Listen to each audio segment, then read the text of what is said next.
If you are in a calorie deficit right now and your skill weight just went up, good, because you're about to make your best fat loss progress yet, but only if you do not panic and ruin the process right now. Let me explain. Because the scale is not just measuring fat, it measures water, food in your stomach, muscle glycogen, training soreness, stress, joint inflammation from lifting weights, and even how much salt you had yesterday. So sometimes your body is losing fat, but the scale is just temporarily covered by noise. This is why I always tell my clients, the scale shows noise, the waist shows signal. Because if your waist is shrinking, your clothes are fitting better, and your progress pictures are improving, while your skill weight is going up, that is a positive sign. First of all, because you are probably building muscle right now while losing body fat, which is basically the dream most people have. And secondly, because you always tend to gain a bit of weight before your body starts shedding fat at a faster pace. I see this situation all the time with people I coach. Body weight goes up or gets stuck for many days. I encourage them to stay focused, and boom, tons of progress happens in the next 2 to 3 weeks. If you think about fat loss the same way you think about a home renovation,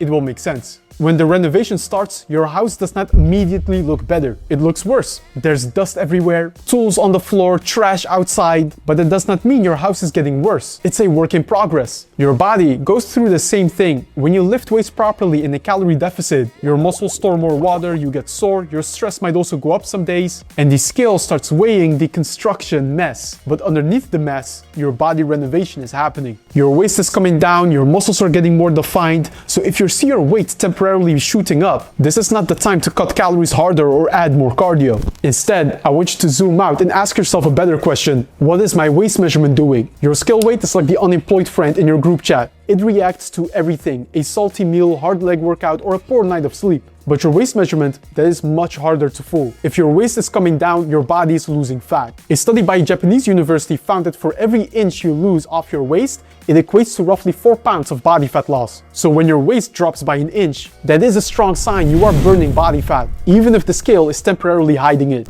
Now, let's talk about why this happens. Because fat loss rarely shows up on the scale immediately, especially when you are lifting weights. When you train hard, your muscles go through small amounts of damage. That sounds bad, but it's how muscle growth works. You challenge the muscle, your body repairs it, and during the repair process, your body holds on to more water in and around the muscle. This is why after a hard leg workout, you can wake up heavier the next day. I always gain weight after my leg days, because I basically am destroying my quadriceps with heavy back squats. And when you train hard, something interesting also happens to muscle glycogen. Glycogen is the stored carbohydrates inside your muscles. When you challenge yourself in the gym, your muscles become better at storing glycogen, so you can recover more quickly in between your workouts. But storing muscle glycogen also comes with water weight. This study shows for every gram of glycogen you store in your body, you also store 3 grams of water weight. So if you are lifting weights while in a calorie deficit, your body weight can go up because of glycogen. But your fat and waist measurement is still coming down. This is exactly what happened to my online coaching client, Kurt. Before we started working together,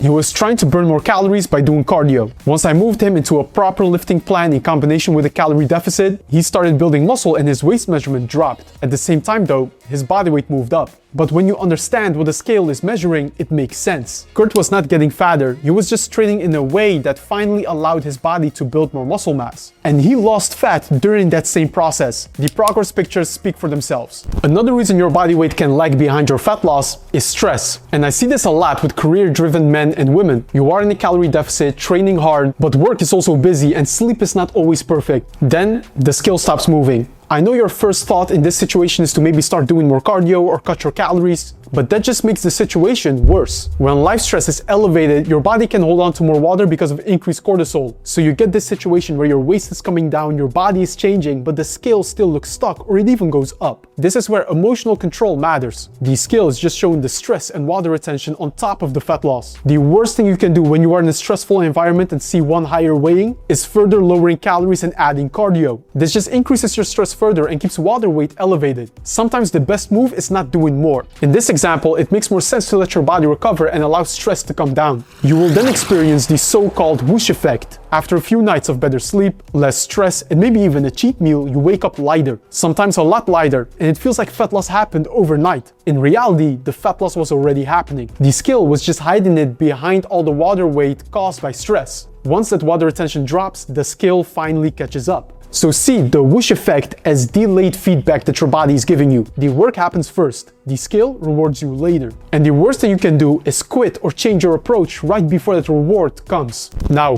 before you use this video as a reason to ignore your skill weight forever, I need to be honest and real with you like I always am. Sometimes your weight goes up because of water retention, but other times your weight goes up because your approach is no longer working. Let's be rational. If your skill weight is up, but your waist is coming down, your clothes fit better, your progress pictures look better, and your training is improving, you have nothing to worry about. Any weight you have gained, you can consider fake weight gain. The scale is higher because of maybe water, glycogen, soreness, stress, or food volume. But if your scale is going up and your waist measurement is going up as well, and your clothes are not fitting any looser after 2 to 4 weeks, then we need to stop calling it water weight. At this point, something in your plan needs to change. And usually it comes down to 2 things. First, your calorie intake is probably higher than you think. Most people are terrible at dieting because they underestimate food. Research shows the average individual underestimates their calorie intake by 200 to 400 calories per day. And those 200 to 400 calories are enough to wipe out your calorie deficit. This can be the sauce you didn't track, the handful of nuts, the cooking oils, the bites here and there. So if your waist is not coming down, do not guess. Track your calories strictly for the next 2 weeks. Secondly, your activity outside of the gym might be too low. This happens a lot with people who work at a desk. You train hard for 1 hour, but then you sit like me now for the rest of the day. And because you are in a calorie deficit, you may even move less without noticing. That is why I always look at the full picture with my online coaching clients. Not just body weight, not just how many calories you're eating, but let's also look at your waist measurement, daily steps, training performance, hunger, sleep, stress, and how the week actually looked. Because sometimes the answer to get results is to stay patient, and sometimes the answer is that we need to adjust the plan. For instance, my coaching client Yassine made good progress in the first 8 to 9 weeks, but after that his progress started slowing down. His waist increased a bit and also waist measurement did not decrease. Instead of just trusting the process,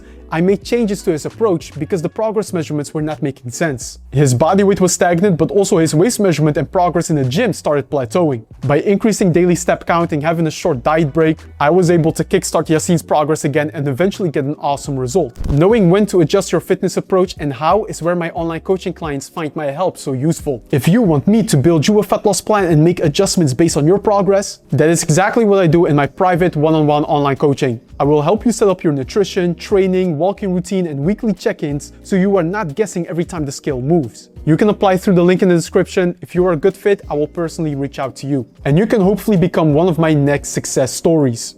And that was all for today's video. I hope you now have a better understanding of why scale weight is not the end-all be-all in terms of measuring fat loss progress and what you can do instead.